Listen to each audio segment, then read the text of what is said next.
અને આ દાદાએ બેલાનું સણતર કરેલું. ઉથરેથી ઠેકડો મારીને બેલાના સણતર ઉપર દિવાલ ઉપર બેઠું બેઠું રોટલો ખાય. એક રોટલો ખાધો, બીજો રોટલો ખાધો. ત્યાં કોઈક છોકરો ભાડે કે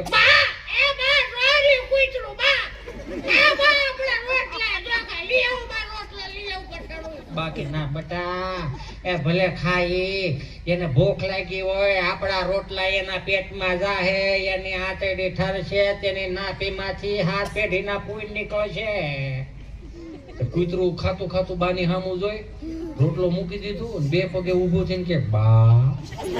કૂતરાને વાસા ફૂટી કળયુગમાં, હે બા, બા અમારા જીવના જોખમે રોટલા લાવ્યો તો બા.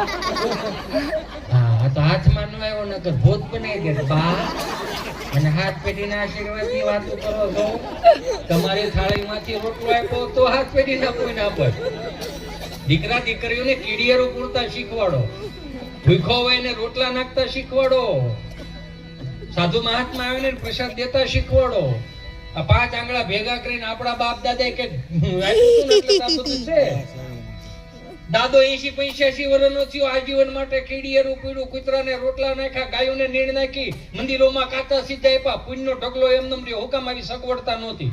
વાપરવું તો હું વાપરવું, પુણ્યનો ઢગલો એમને રહ્યો.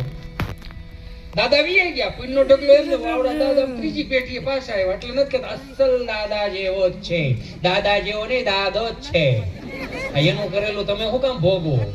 એનો વાપરે આવ્યો એટલે નથી કહેતા અત્યારના છોકરાને કઈ કહેવાતું ક્યાં જ કહેવાય, દાદો જ છે. આ સ્વભાવ એનો એ રહ્યો, આ સહજ છે ને, આ પ્રેક્ટિકલી છે. તમે જો કેવા કોઠા ઉચના ઝાડા, તમે આમ તમે જો તમને એમ થાય કે આની પાસે ક્યાંથી આ ગિનાઈને આવતું હોય છે. લારી લઈને આવતો હશે ને તેમાં ફ્રૂટ બધું હોય છે. ફ્રૂટ હશે ને તો દાદા કે આ સફરજન નો શું ભાવ? તો કે 100 કિલો. તો કે જોઈક 5 કિલો. 5 કિલો સફરજન જોઈકા. એ કે લાવો દાદા ઠેલી લાવો. ઠેલી નથી તો એક નું પડીકું વાય. કે બાબા એક નું પડીકું થોડો વળે કે ગ્રાહક ગમે એમ માગે. એક નું પડીકું વાળ્યું, પસ્તી લાવી, પરસેવો એડજસ્ટ થઈ ગયો. દાદા કે જામફળ નો શું ભાવ? તો કે દાદા શાળીના કિલો, જોઈક 5 કિલો. કે દાદા કથા છે કે નહીં? તો છોકરા જેટલા છે 2 માંડ ભાગમાં આવશે. વસુદેવ કુટુંબની ભાવના હતી કે બાપા આને કે આની પડીકા જ વાય કે પણ કઈક રીત હોય ને બાપા ગ્રાહક ગમે એ માગે, ભાઈ તારો માલ તારી પાસે આવો ભાઈ. કે કાંઈ વાંધો નહીં.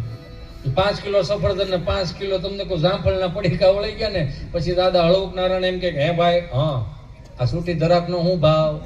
ત્યાં તો ઓલે સાંભળવું શું કર્યું કે નથી, વેચવાની જ નથી. બકરાને ખવડાવી દે પણ તારા છોકરા મોઢે ન લાવો. કે તું 500 ગ્રામ માં તો મારે હું નકરું પડીકું જ વાળી રાખવાનું. આને